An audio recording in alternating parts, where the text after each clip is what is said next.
new-look football facility, and will scout the Buckeyes of Ohio State, the Wolverines' next opponent. All that and more coming up next.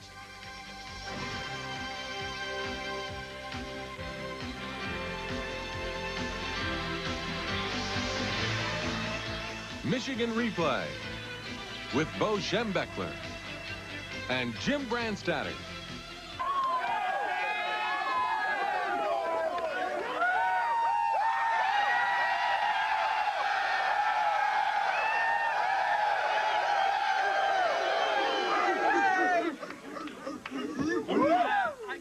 There are a lot of reasons, but I can't believe it.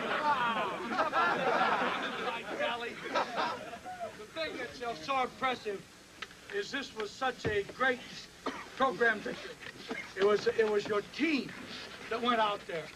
When some guys went down, somebody's got to come up, play. That's why Horde and Tracy and Bunch, those two young linebackers, went in there and played hard, played well. That's what I'm most proud of. That no matter what happens to us, we got resolve. We'll stay in there. And we've won the championship, a share of the championship, gentlemen. An outright championship. If you recall our goals, there's one other thing we got to do. Let's don't ever forget that. But let's face it, you're Big Ten champions. You're going to the Rose Bowl. You take care of yourself.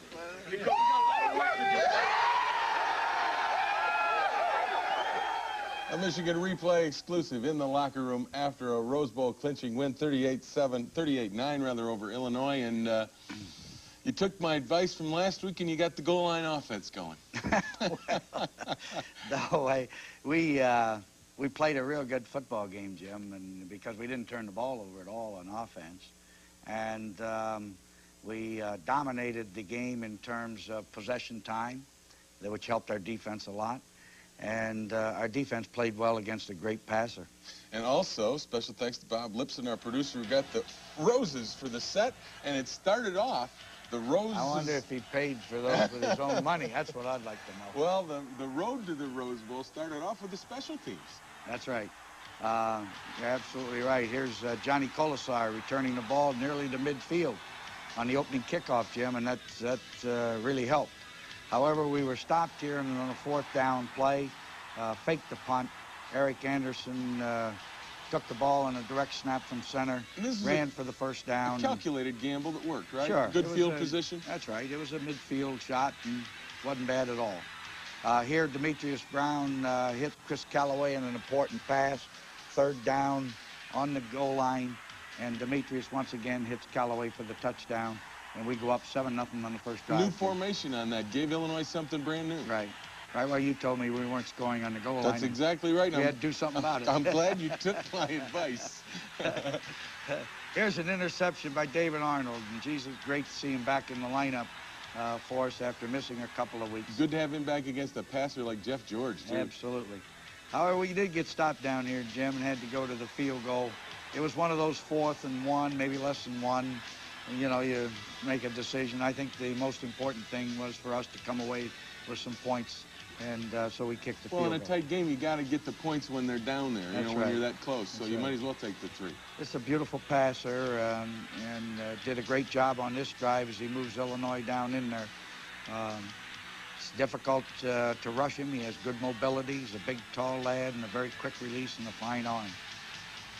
Here he, last minute, dumps the ball over the middle to Keith Jones, their great tailback, who had some big plays for him and got 100 yards on us. This ball was knocked down by Alex Marshall and caught by Jeff George, the quarterback, and that was the 3rd down play. Forced them to go to the field goal, and they kicked it for a 10-3 that was a big score. That was a big play too, because they'd been going underneath and you started to knock down passes. Did you tell the defense get their hands up? Well, he was throwing some low trajectory passes and we were able to do it.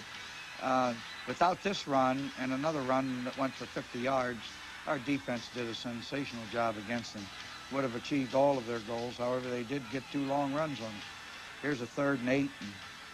Fumbled the ball on the snap from center out of the shotgun, but still got it off to Jones for a first down. The one thing you wanted to do, though, was stop the run. Right. And for the most part, you did. Force them to pass. Except for those two runs. Here's a fumble by Jones that we get the football and commence a long drive to score here. mostly running. Here's an option play. Pitch to Leroy Horde. Horde bangs his way over the 40 to the 47. I thought Demetrius Brown played mistake-proof game, played very well in there for us. Here, Horde again.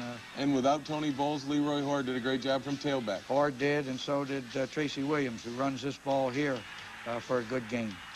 Both of those guys, I think, accounted for something like 231 yards at tailback.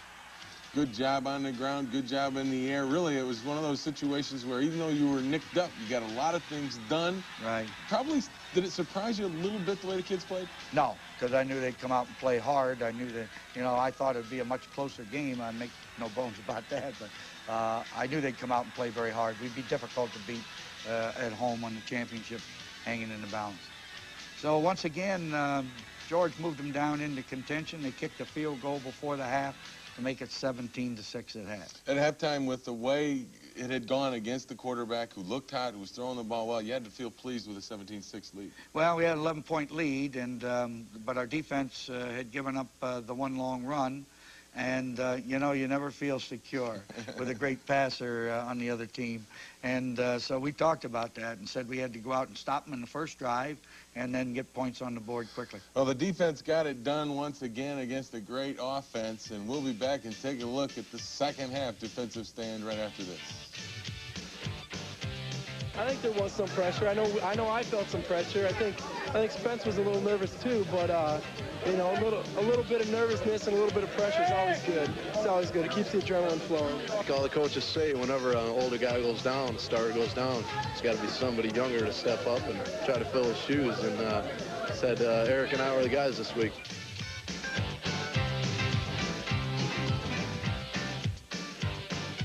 They knew what they had to do, and they played terrific. They were great. They just followed what we did, and we helped them. They helped us. They made us look good. And I'm glad. I'm grateful for them. My 5th year, my last home game, and I just had this feeling nothing was going to keep me out of this game, and I'm just glad I got to partake in it, and it's something I'm going to remember the rest of my life. Well, Mike Hussar kind of typifies the kind of day it was for Michigan. Nicked up, went off the field last week against Minnesota with a bad knee, and yet comes in there to Saturday against the Illini and does a great job up front. Well, I really needed him. Yeah, I needed him. I really shouldn't have played him because he didn't practice on Tuesday or Wednesday. I mean, you went against your rule? I did with him because, Jim, the knee was not that serious to start with, but he's a 5th-year senior. For me to hold him out of that last game in the stadium, I don't think it's set too well. And it obviously set well with you when you came out in the third quarter of this one, and the defense again held them into the wind. Right. We kicked off and with the wind naturally and held them, forced the kick, got field position. Came down here. This is a 3rd and 3, pitches it out to Leroy. He breaks a couple tackles, gets a first down. Yeah, that was the key. You started the drive inside the 50. Right. And here he goes again, breaking up the middle, and does a great job of running. That's your fullback showing those tailback moves. Well, he can play either position, really. I believe he's good enough to do that. Here, Bunch bangs his way in. I don't know whether they were a little bit surprised we gave it to the fullback on that play and got in rather easily. That drive and that score on your first possession, third quarter, was real big, wasn't it? Well, I thought that was very important because that really put him in a bind. They're 18 points down now, and it's kind of difficult. If we hadn't missed all those tackles in there and let this guy run for 50 yards. Fortunately, David Key is faster than he is, and he caught him down there. Well, that really did. That saved you, because they could have gotten some momentum back if they go in to score, but you stop them and force them to go for 3. Finally stop them. They go for 3, and it's 24-9, and we have a 15-point bulge now, but that's not good enough. Not against a great passer. Here's a big 3rd and 1. Tracy Williams breaks across the 50 for a first down. You never want to feel secure, Jim, when you've got a guy like Jeff George back there throwing that ball. And I want you to know your passer found some open people today. Right, he sure did. The reason for that, Jim, is when you're running the football well, those people have to be more concerned with run than pass, and they leave themselves a little bit vulnerable. 3rd and 7, he hits Jeff Brown, our other tight end here, for a first down, and we're down in there again.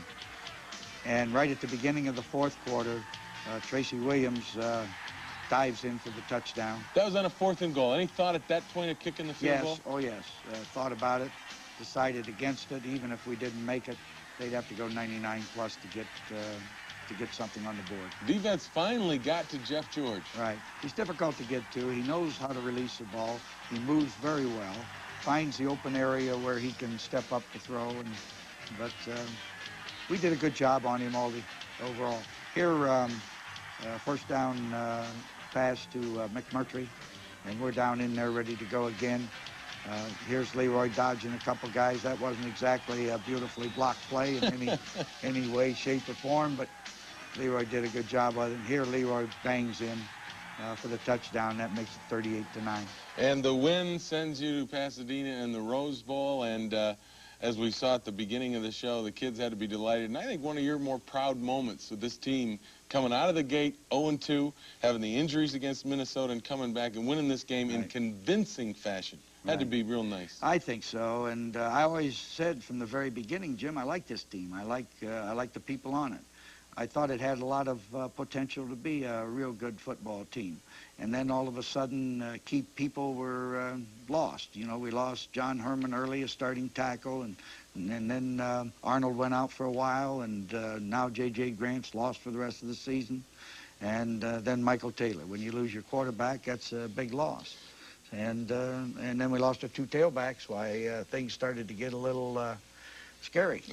But then these guys came through and won it, and I was tickled with that. And the Rose Bowl is going to be a Michigan Rose Bowl this year against somebody from the Pac-10. We don't know who just yet.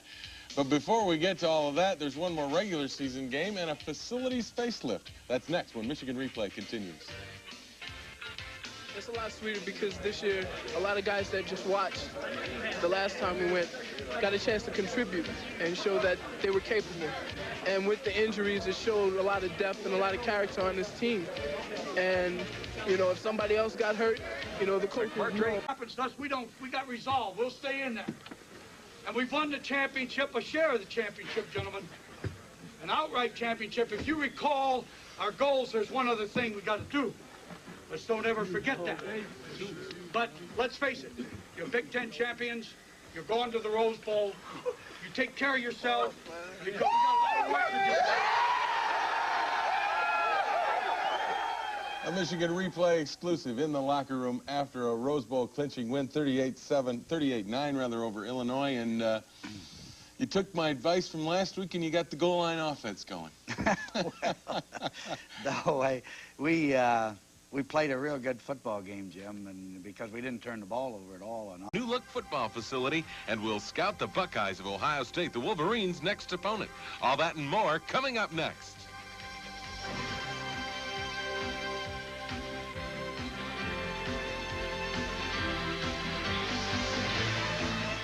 Michigan Replay with Bo Schembechler and Jim Brandstatter. The thing that's so impressive is this was such a great program victory. It was your team that went out there. When some guys went down, somebody's got to come up, play. That's why Horde and Tracy and Bunch, those two young linebackers, went in there and played hard, played well. That's what I'm most proud of. That no matter what happens.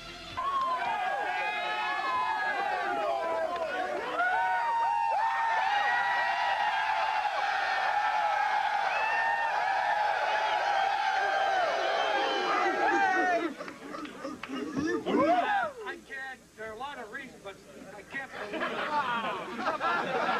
My golly.